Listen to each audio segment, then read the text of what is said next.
Hi, everybody. This is Nannette Kennedy with Humanities Team and the Evolution Revolution. And this is our very wonderful book group. We've been reading books by Neale Walsch, and I'm sure we still have a few more to go. And then we can discuss if we want to read other authors or not. And whatever we do, we have to have a book group because we've been doing it for so long. And we like it. And we like each other. We love each other. Anyway, today is the October 17th of 2021. And I mention the dates because we have so many years of videos that if I don't, things get messed up.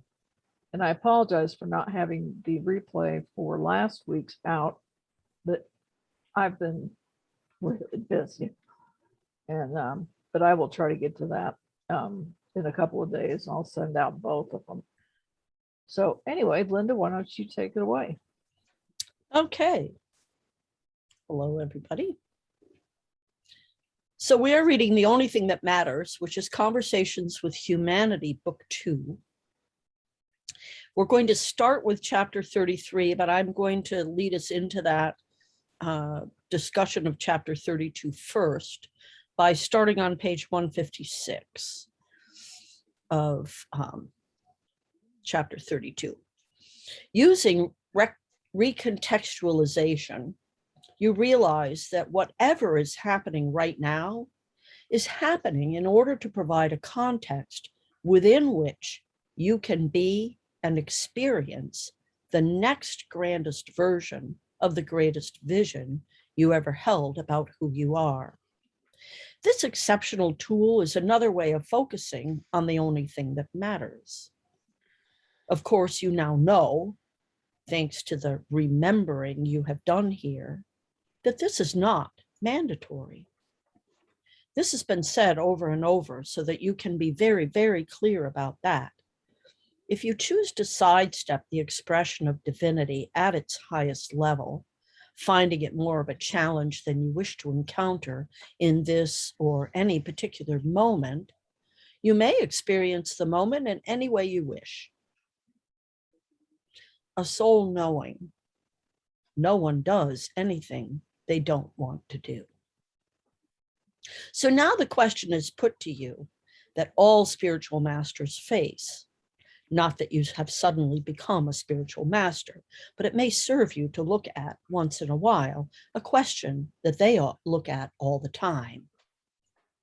The question, if it is you choosing in your own mind to have one particular interior experience rather than a different interior experience regarding an outer event in your life, how can you not be content and okay no matter what is being experienced? Are you not getting your way? Even if you are experiencing being scared or angry or frustrated or upset, are you not getting your way? Or is it still your continuing belief that you do not choose your emotions and that you have no control over them? You do have control, of course. You select, create, and then act on every emotion you ever have. What you select, when you create it, and how you act is solely up to you. No one can make you have any particular emotion. And knowing this, embracing it, results from a growth in consciousness arising out of your use of the soul's tools of gratitude and recontextualization. These tools produce a shift of attitude, not of circumstance. Nothing has changed, but everything is different. What has been altered is not the exterior, but the interior. Could everybody please mute? Thank you. What has been altered is not the exterior, but the interior. Now you are internally clear that you are always at choice regarding your experience of any and every event or circumstance, knowing that your experience is based on emotions about that event or circumstance arising out of your thoughts about that event or circumstance, emerging from your truth about that event or circumstance, produced by the data that you hold about that event or circumstance, which data can, upon your decision, be expanded at any time to include the awareness of the soul. With such an expansion of the mind's data, you become instantly clear that nothing can be forced upon you ever, and that how you are experiencing life is how you choose to. You can peer down the throat of the lion without fear or recoil at the sight of a spider. You can walk the ledge without trembling, or you can shrink from walking out of your own house. The choice is yours. It has always been yours. The world can do things to you, but it cannot extract things from you that you do not choose to give. A steady focus on the only thing that matters, using powerful tools such as gratitude and recontextualization, places you in this space of royalty as the sovereign of your own kingdom. Your kingdom has come with your will is being done on earth, which is a part of heaven. Has it not been written, ye are gods? End of chapter. Thank you for that, Lynda. I am reminded by something on one of the videos for Global Oneness Day. I was talking to 3 married couples, 4 actually, and even though I'm not married, it really gave me some pause for thought. But if you're a person that, and I'm not one of these people, but I used to be, if I thought somebody was wrong, I'd say, well, you're wrong. And all 3 of these couples that have really wonderful marriages said that they have a signal to each other if one of the other of them says something to the tune of, well, you're wrong and I'm right, and blah blah blah, fight happens, and they stop and they pause. And so I'm thinking about that with what you just read.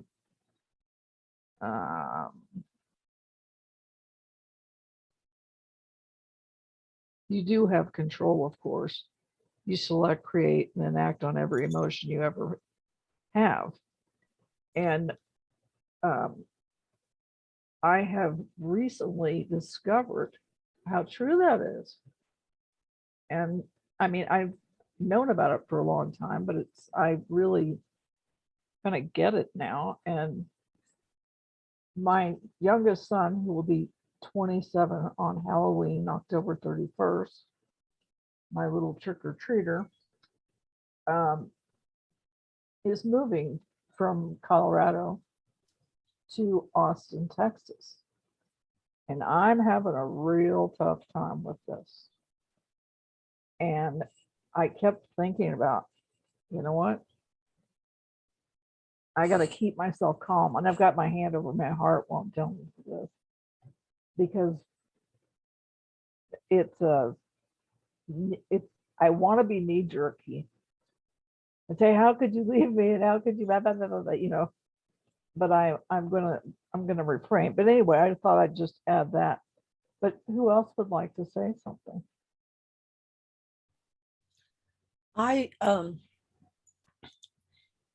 I've long time known this thing that Neale says about how nobody does anything they don't want to. And I think one of the most difficult settings to try and balance with that statement is if you're in an abusive relationship. because, you know, and it doesn't have to just be like a domestic, I mean, domestic violence isn't limited to men and women, or, you know, those kinds of relationships. It happens between parents and children. It happens between siblings. It happens between all kinds of different people. And I think that that's the really hardest setting to try and accept that statement. So I just want to give voice to that, because I think a lot of people who have been abused or are currently still being abused, they hear that and they just put a block up, because it can't possibly be true for them, right? I didn't ask for this person to abuse me, and so how can what I'm doing be my choice? This isn't my choice. So it is still this, the statement is still true. It's just understanding the context of it that is a challenge. It's a good point. Thank you, Lynda, because I was going to say that a lot of my friends who, you know, have the trauma informed community would have a big problem with that concept. So I wanted to say that. Yeah.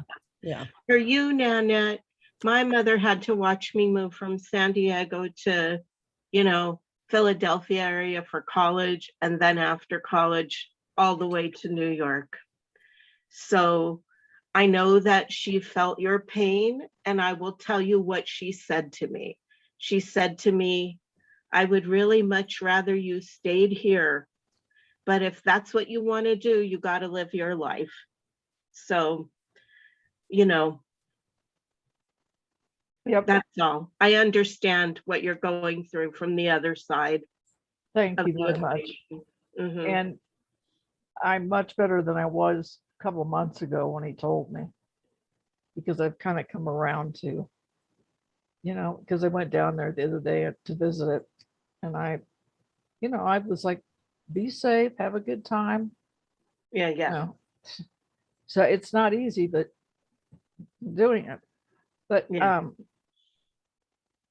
one thing I wanted to add when you talked about trauma and abuse, and Lynda, this was what I was going to call you about one day, is that I'm living with what used to be a very dear friend of mine.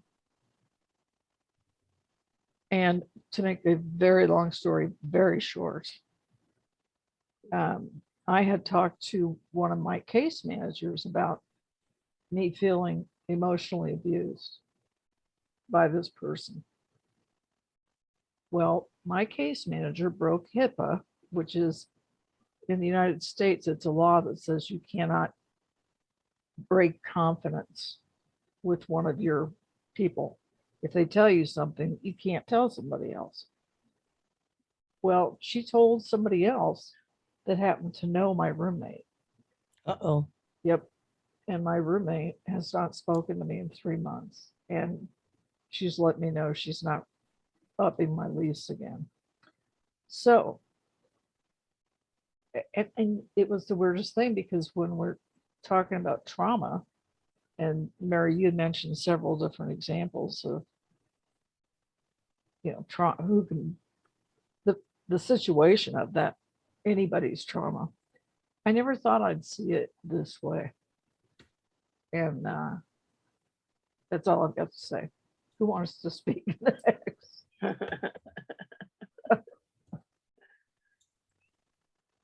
Well, I'm sorry to hear that. Yeah, it's been weird. I would like, yes, I would like maybe to say a few words. I'm also thinking about this, what is the soul agenda, what is my choices, or what I could make a choice, maybe better choice. But I was sexually abused when I was 15, 16 several times. And also when my first child was born, after 3.5 months, I have a psychosis, as you know. And so I really think, why did I choose all these things? Maybe I was not successful in making better choices, or maybe was something from previous lives, maybe some situation. I don't have explanation really. How could I choose such bad things? Yes, maybe it's karma from previous lives. I don't know. Maybe I have done It could be. something. Go ahead, Mary. I would like to address this because I was actually sexually abused at a young age too, and it did have a wide-ranging effect on all sorts of things on my life, and I certainly would not have thought from the human perspective, I did not choose that, and I didn't, because I said no, and I was very lucky that that person stopped when I didn't say okay. But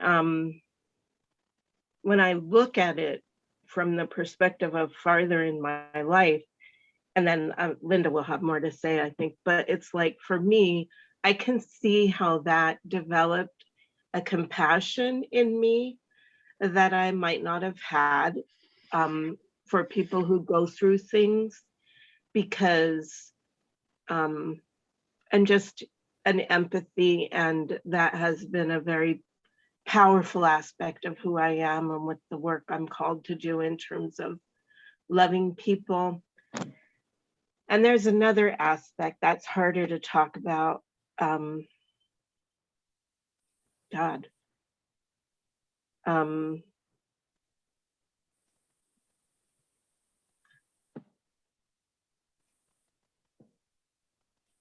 When I was 16, I touched a baby inappropriately when I was changing its diaper. And I know that that happened because of what happened to me. What happened to me was when I was 10. Can't believe I'm saying this on a public forum. What the hell? Anyhow, that gave me the capacity to have compassion for my brother, who was a little older than that, but he was still younger than like 23 or whatever when your cerebral cortex is totally developed. Anyway, I don't know. Some people say there are agreements that people will do things to help you develop in your growth or whatever. I don't know. I know that there are things in my life that would have been different if that hadn't happened. And so I wouldn't wish it undone. I guess that's what I want to say. Okay. I want to jump in and address the idea that we're choosing these things, that we chose them maybe before we came for them to happen while we're here, or that we chose them somehow in this life. Let's remember that this is a co-creation, right? So we choose to come in, we do. And there's a purpose to our coming in. But that doesn't preclude other people doing things to us in this life that were not a part of the choice.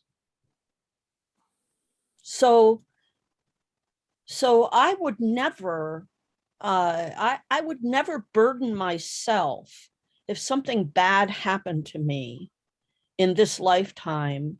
I just would really discourage everyone from burdening yourself with the idea that you made this happen to yourself. You didn't. life is an offering.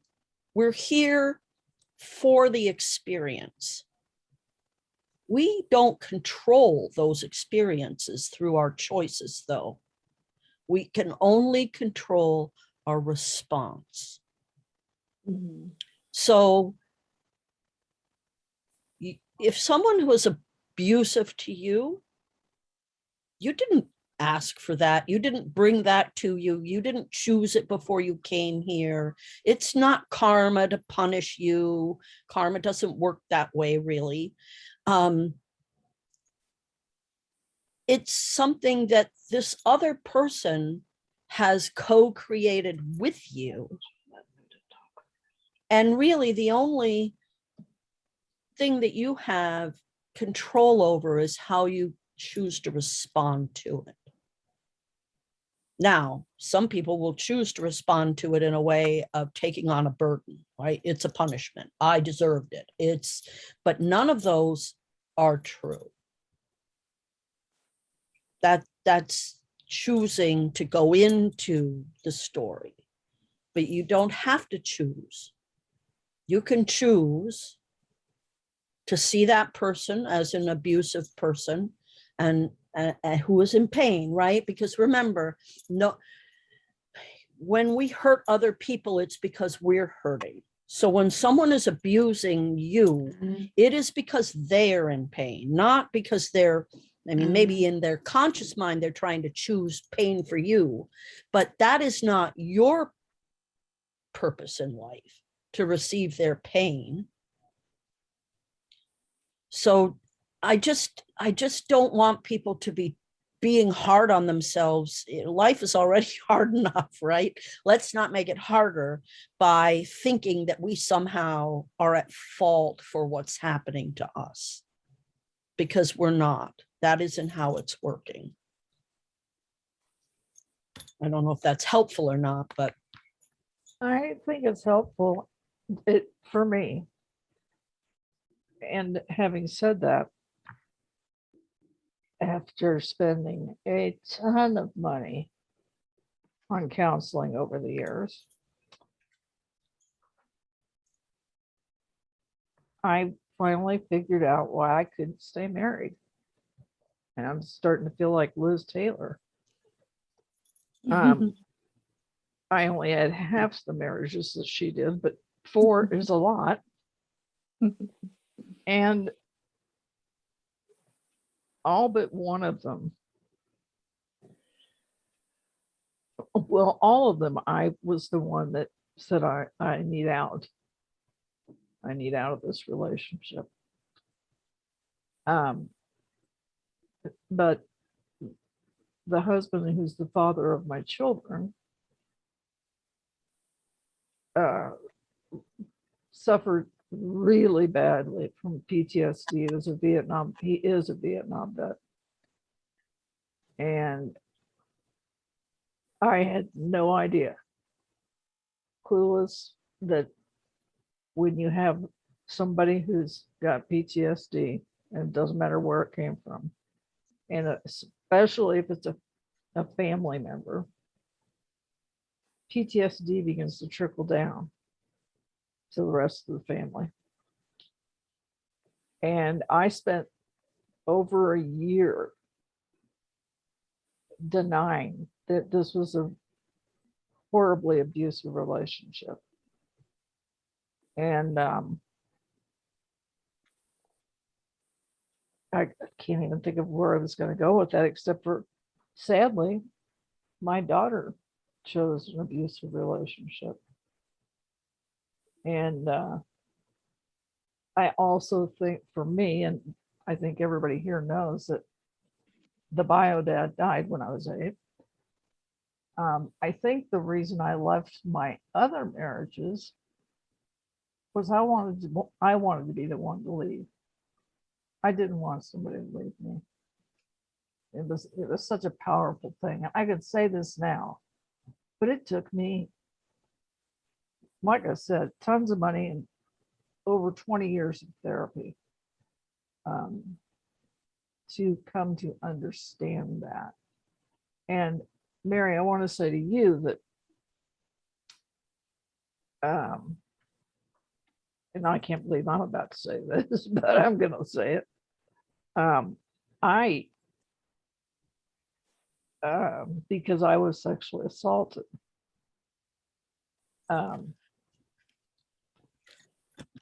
about 3 times actually. So somehow or another, I was getting myself into situations that were dangerous. And I have never, in the beginning of a relationship, I really liked lovemaking. But after 3 or 4 months, I didn't want to be touched. And I actually, one of my counselors said, well, you know, in the beginning, there's that honeymoon phase, and you can't get enough of each other. And as soon as that phase was over, I just did not want to be touched. And I am divorced for the 4th time. And I can tell you, I am not getting married again. Anyway, so Mary, my heart is with you because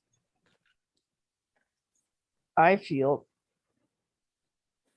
this sense of responsibility because I left men who really loved me and not for a real good reason. I mean, I thought it was a good reason at the time. Over. So what I'm hearing is people are hurt.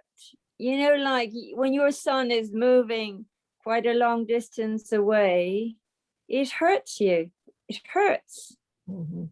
It's a painful experience. And then of course, you know, losing your father when you're a child because you're connected, you're not, I had the same experience, you know, like, so I don't know any different, but I think we haven't separated at all, have we? When the parent dies, when you're a child, it was all a unity then. So, and it depends on how it's handled. And just depends on how it's handled. So in like in my case, so there was a lot of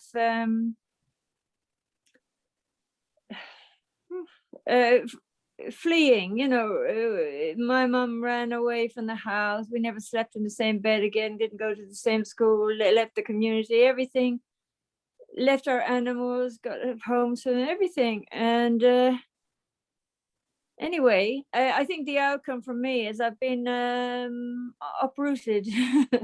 So if you know what I mean, I didn't know how to put down roots anywhere. And in a way it affected me. So I've been like a little bit, like somebody said, oh, another person who's airy fairy. I hadn't seen myself like that, but I can see how I could be seen like that. Anyway, what I hear is hurt. And when my mum, you know, when it came to me leaving home and it was just my mum and I'm the youngest, my mum said, well, you have to, you know, you must go, sort of thing. But she never said to me, but I'll miss you. So, and I was 14, I got sent to a boarding school for 2 years. And before that, my sister left that I used to sleep with, and we used to be curled up together, you know, like all cozy. And no one sort of mentioned any emotional compassion about the situation. And soon after my sister left, I got sent to a boarding school, which was very traumatic, being locked up. So whatever happens, I guess we've got an emotional response, and I suppose it's filtered through whatever went before.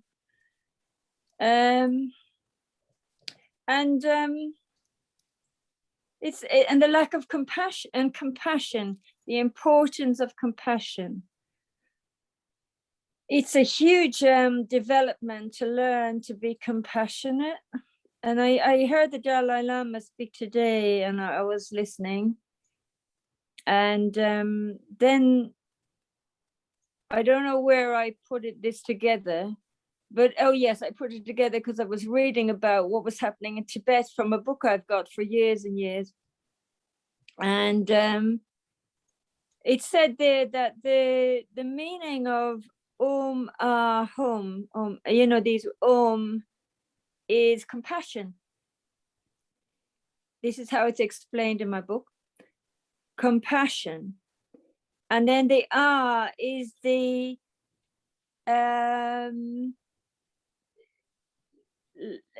light, the vibration, but not so much vibration as the vibration, but I see it more as a light that comes through the compassion. That's the and the hum is the sky-like essence of it, the purity, the sort of lightness, I think, the lightness of being. And I don't know why I'm saying all this, but compassion is fractured in these moments when some abuse happens, I suppose, or something happens that's very shocking, you know, I suppose. Compassion, and then how to find it, how to live it. I think how to live it. And then I start feeling like, oh, this is how I want to live. And I was talking to a fellow, I went into Oxfam, and he told me, he's working in there, and he said, you know, I suffer from schizophrenia. And I said, oh yeah. And he said, well, when I was in the hospital, well, he was telling me, no, but he told the way I spoke, he was telling me that I sounded like Julian of Norwich. He'd read this book about Julian of Norwich. It's a lady mystic type person who had visions. And he said when he was in hospital with his schizophrenia, he had this episode where he had this overwhelming compassion for everybody. And I said to him, my goodness, that is such a beautiful thing. Maybe you're the only one. This is just such beauty in that. You know, and finding him, that was Friday. That was kind of like inform me about compassion and the mental illness and compassion and the love and the emotional impact of things all links together. I don't know if I'm making any sense, but that's where I'm coming from. Thank you. And it made sense to me, and Romy has her hand up, so maybe she wants to add to that. Yeah, I think, yeah. And thanks for mentioning about the filtering that we are gonna, I think it's a lot about awareness, to be aware of that we have got, when we experience now things, that we have got some sudden layers of filter, and then to, for me, it's always pausing and not acting, to do nothing, just to stop, to hold, to give myself space. And that's for me the most important. Then something else, you mentioned the Dalai Lama. Tonight, when I made my emails, I just hopped over or jumped over or whatever, a very beautiful prayer from the Dalai Lama. And I just wanted to tell Nannette, at the end, I would like to speak it. It's about for humanity, and so it's a very beautiful prayer.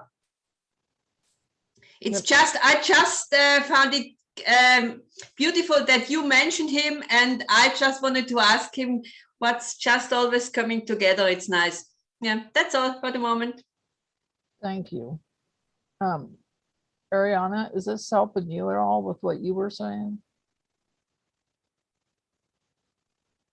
So yes, I could only say, yes, I think that can be a thing of compassion, because I met many people with the psychic problem and I have some friends, and I don't judge this kind of people, because I don't judge me and all this kind of people. because that every person seeks loves, want to be loved and to give love, but we don't succeed always. This is the problem. And I don't know, I try to not judge, of course, that I judge many times, I call people, but I also try to not judge also these people who hurt another people. You said, I don't know, I think that these boys who were, I don't know, some 4, 5, 10 years older than me, I don't hate them. I think that they are poor, that they're, I don't know how to say. It's not good, really, to do to another person bad things.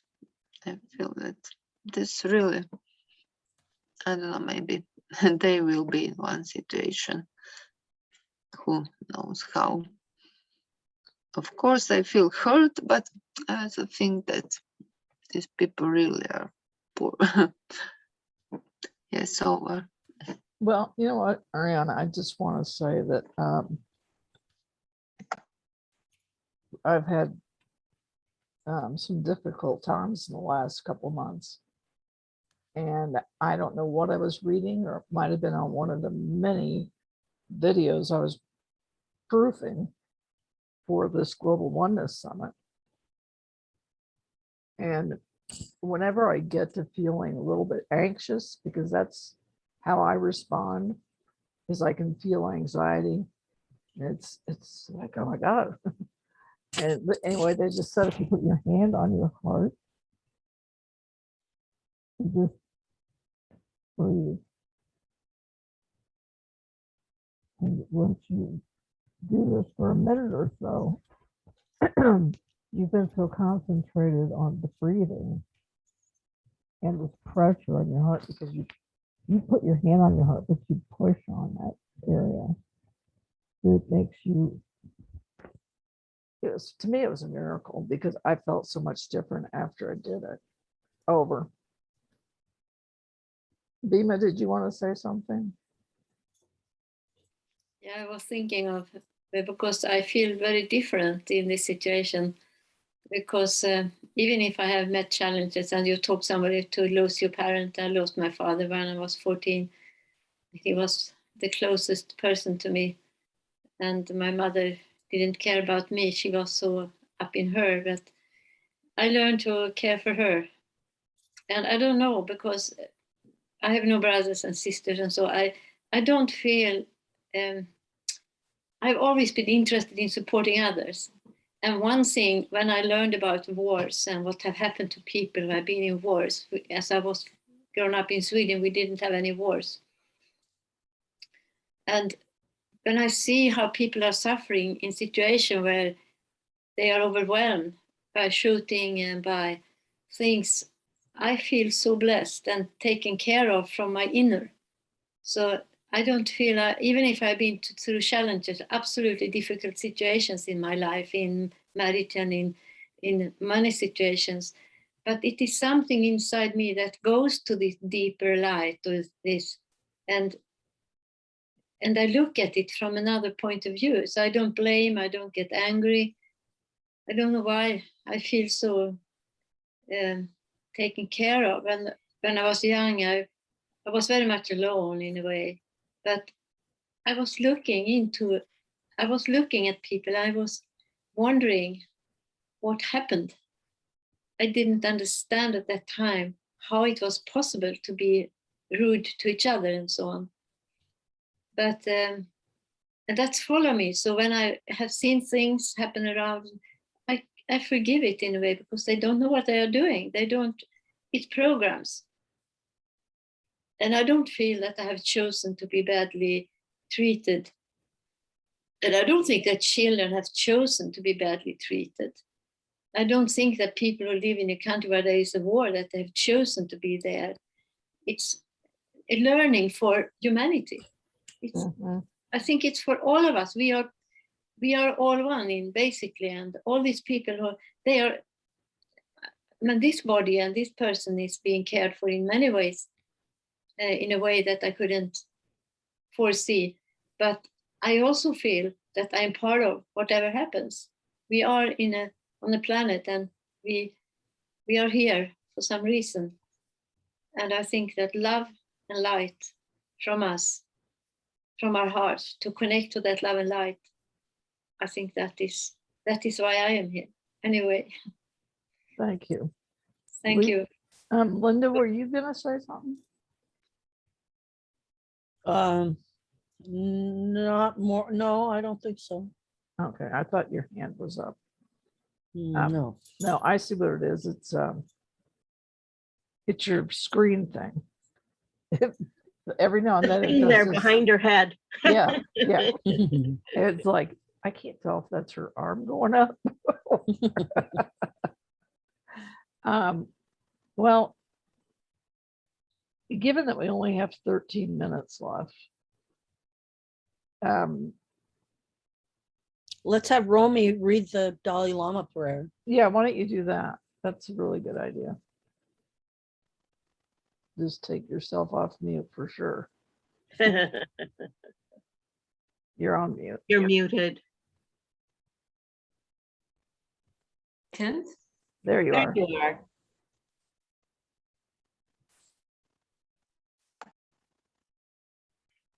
Yes, but Need another second. you- So, oh, yes, but when we talk, there must be that these are all soul contracts.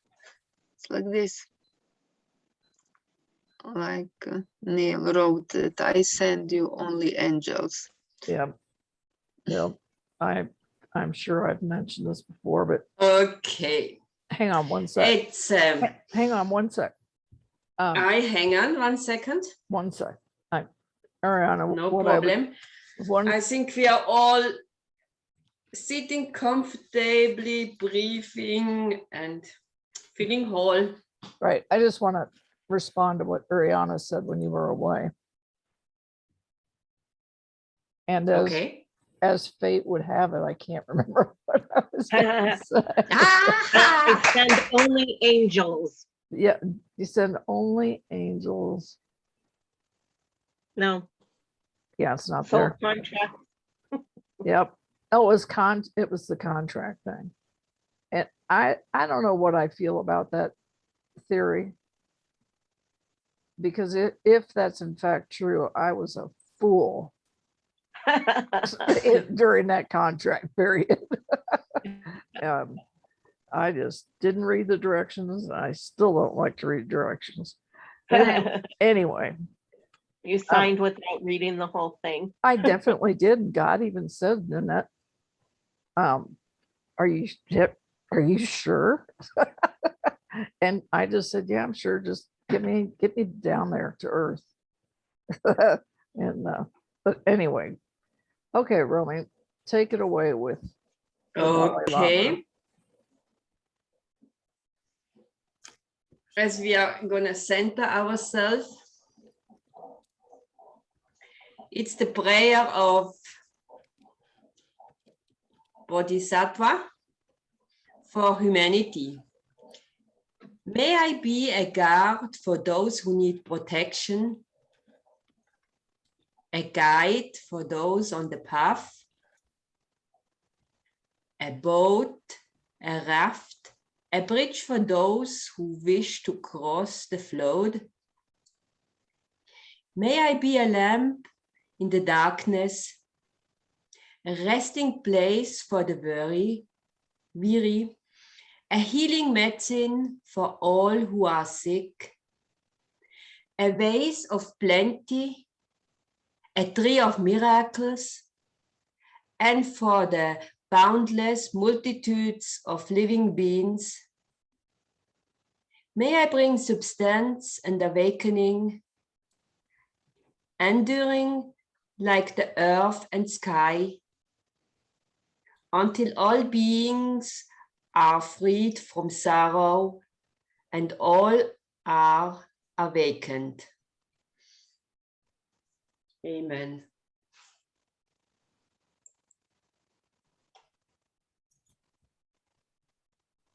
That was very beautiful. And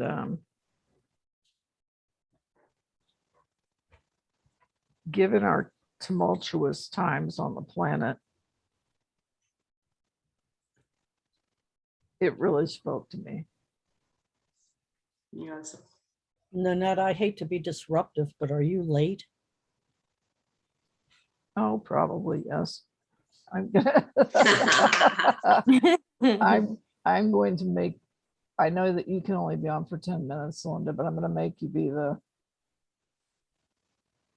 host so that you can, We should just wrap up. okay, well, then we'll see each other next week. Okay. All right, I love you all very much. And Love See thank you for- somewhere on the event, Nannette. Pardon me? See you somewhere on these online Oh, yeah. events throughout Yes. the week. Yes. All right, On love you Zoom all. also. Bye See bye. you next week. All right, Love you bye-bye. all. Love you all. Mm. Bye. Bye. Bye. Thank you. Mhm. So, Okay. okay, we are the two So you- only remaining, huh? No, But because you- I think some people thought everybody would leave, and Nannette thought she will give the host to somebody that we can have the other 10 minutes. It's still recorded, Romy. It's still being recorded on YouTube. Oh, it's not a big thing. Okay. Because she can cut it off also. Okay. Yeah. Hey, wishing you also a good time. See you next time. See you next time. Be blessed. Okay. You too. Thank you. Great week. Thanks. Thank you.